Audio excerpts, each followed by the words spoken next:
അധിക്ഷേപത്തിന് ശേഷവും തനിക്കെതിരെ സംഘടിതമായ സൈബർ ആക്രമണം നടക്കുന്നുവെന്ന് കായംകുളത്തെ LDF സ്ഥാനാർത്ഥി യു പ്രതിഭ 24-നോട് പറഞ്ഞു. പരാമർശം നടത്തിയ ഇർഷാദ് ചക്കാലശ്ശേരിയുടെ ഖേദപ്രകടനത്തിൽ ആത്മാർത്ഥത കാണുന്നില്ല. നിയമ നടപടികളുമായി മുന്നോട്ട് പോകുമെന്നും യു പ്രതിഭയ്ക്കൊപ്പം അശ്വിൻ പാലാഴി ചേരുന്നു.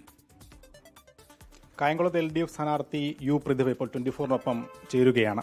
നമസ്കാരം. അപ്പോൾ എന്തായാലും തെരഞ്ഞെടുപ്പ് പ്രചരണത്തിലേക്ക് സജീവമായി കടക്കുന്നതിനിടെയാണ് വളരെയേറെ മനോവിഷമം ഉണ്ടാക്കുന്ന ഒരു കാര്യം ഇന്നലെ ഉണ്ടായത്.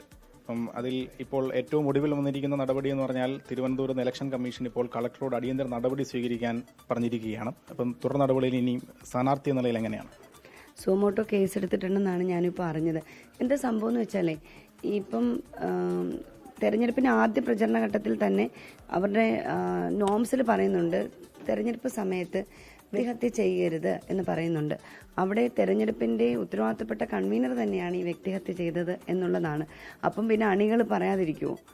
പ്രധാനപ്പെട്ട ലീഡർ തന്നെ ഇങ്ങനെ പറയുമ്പോൾ സൈബർ ഇടങ്ങളിൽ ഞാൻ ഇന്നൊന്നും അല്ലല്ലോ ഇത് നേരിടാൻ തുടങ്ങിയത്. എത്രയോ കാലമായി എന്നെയും കുടുംബത്തെയൊക്കെ എന്തെല്ലാം ആക്ഷേപങ്ങളാണ്. പക്ഷെ അതൊന്നും എൻ്റെ പൊതുജീവിതത്തിൽ എൻ്റെ ചുറ്റുമുള്ള ജനങ്ങൾ ഏറ്റെടുക്കാറില്ല.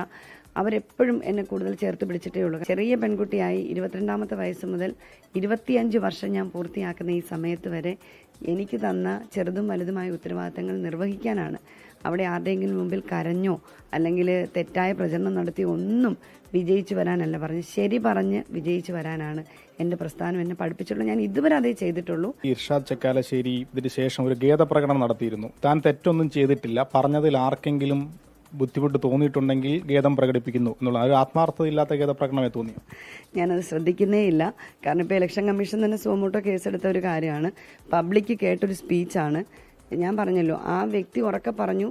അണികളായിട്ടുള്ള കുറേ ആളുകൾ അത് മുഖമില്ലാത്തവരാണ് സോഷ്യൽ മീഡിയ വന്ന് ഈ തെരഞ്ഞെടുപ്പിൽ ഞാൻ എന്തുമാത്രം ആക്രമണം നേരിട്ടാണ് വന്നിരിക്കുന്നതെന്നറിയോ?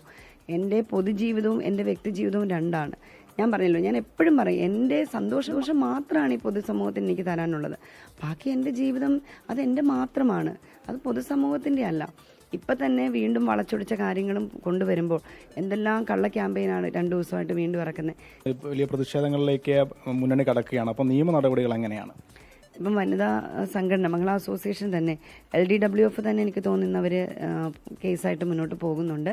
ഈ ഖേദപ്രകടനമെന്ന് ഇപ്പോൾ പറഞ്ഞല്ലോ, അത് ആ വേദിയിലിരിക്കെ ഒരു തവണയെങ്കിലും ആരെങ്കിലും ഒന്ന് പറഞ്ഞാൽ മതിയായിരുന്നു. നമ്മൾ ഇത്തരം പരാമർശങ്ങളല്ല, തെരഞ്ഞെടുപ്പിൽ രാഷ്ട്രീയമാണ് നമ്മൾ പറയേണ്ടത്, വികസനമാണ് നമ്മൾ ചർച്ച ചെയ്യേണ്ടതെന്ന് ആരും പറഞ്ഞില്ല. അതിനുശേഷം ഇത്രയും അധികം പൊതുസമൂഹം ഏറ്റെടുത്തപ്പോൾ മാത്രമാണ് അതിനെ ഒരു സത്യസന്ധമായ ഖേദപ്രകടനമായി ഒരിക്കലും കാണാൻ കഴിയും. മുതിർന്ന നേതാക്കൾ പോലും ഇതുവരെ തിരുത്താനോ അതിൽ അപലപിക്കാനോ തയ്യാറായിട്ടില്ല UDF. എനിക്ക് അവരെന്താ ചെയ്തതെന്ന് എനിക്ക് അറിയാൻ കഴിയുന്നില്ല. പക്ഷേ സൈബർ ഇടങ്ങളിലടക്കം വലിയ തരത്തിലുള്ള ക്രിയേറ്റഡ് ആയിട്ടുള്ള അറ്റാക്കാണ് ഇപ്പോഴും നടക്കുന്നത്. തെരഞ്ഞെടുപ്പെന്ന് പറഞ്ഞാൽ ഇതൊന്നുമല്ല. എനിക്കെതിരെ വികസനം ഇല്ലെന്ന് പറയുന്നവരും ഈ വികസന തേരിലേറിയാണ് നടന്നു പോകുന്നതെന്നുള്ളത് ജനത്തിന് കാണാമല്ലോ. തെരഞ്ഞെടുപ്പ് രംഗത്ത് വന്നിരിക്കുന്ന ഈ പ്രതിസന്ധിയെ നിയമപരമായും അല്ലാതെയും സംഘടനാപരമായും നേരിടാൻ തന്നെയാണ് യു പ്രതിഭയുടെ തീരുമാനം. നിയമ നടപടികളടക്കം വരും ദിവസങ്ങളിൽ ശക്തമായി തന്നെ മുന്നോട്ട് പോകും.